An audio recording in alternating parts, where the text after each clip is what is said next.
Аралбек Абдырасулов буга чейин койду бордоп семиртип сатчу, ал үчүн тоюкту көп камдап тонналаган арпа же буудай даярдачу. Азыр болсо мынауындай байытылган жем даярдай турган тегирмен сатып алды.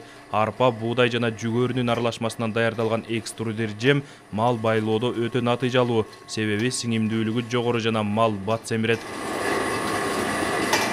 Жөнөкөй буудай, арпа, жүгөрү данын майдалап туруп малга бергенде 55-60% сиңет, калганы навозга кетет өзү шарт боюнча. Анан муну болсо бул аппараттан өткөргөндөн кийин мунун сиңимдүүлүгү 95%ке чейин жетет. Мисалы үчүн 100 тонна тоют даярдасаң, мындан өткөрсөң 200 тоннанын күчүн берип болот атпайбы. Анан ал дагы дыйкан үчүн, фермер үчүн чоң эле жакшылык болот да.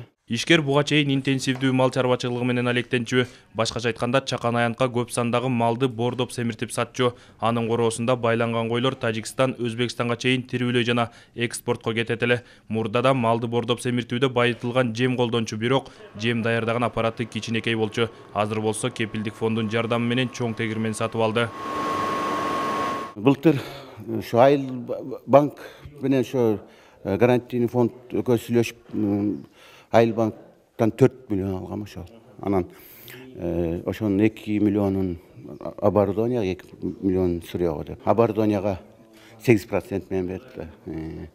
Сырьёго деп 10% менен. Аралбек Абдырасулов экструдер жем менен бордоп семиртүү ыкмасын өлкөдөгү бардык дыйкан фермерлер колдонсо дейт.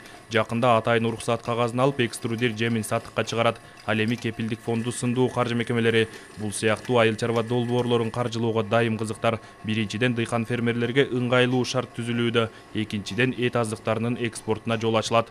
Жакын арада биз дагы бир чоң проект ачып атабыз. Бизге капиталга берилген улуттук банктан акча, каражат бар. Аны болсо бир приоритеттик тармагы бул интенсивдүү мал чарбаны көбөйтүү боюнча. Анан ишкерлерге айтып коем, биз муну болсо баштадык. Биздин президентибиз жана өкмөтүбүз алып атканда антикризистик пландардын бир тармагы. Мен ойлоп атам, ошо бул проекттин артынан биздин дагы айыл чарба, мал чарба тармагы дагы жакшы өнүгүп кетет. Ишкер каржы мекемелеринин насыялууда долбоор жазууга жана аны так аткарууга көңүл буруу керек дейт. Алынган каражатты өз багытында пайдаланса гана долбоор жемишин бере турганын белгилейт. Амантур Шергазиев, Эсен Турабыкеев, Ала Тоо 24.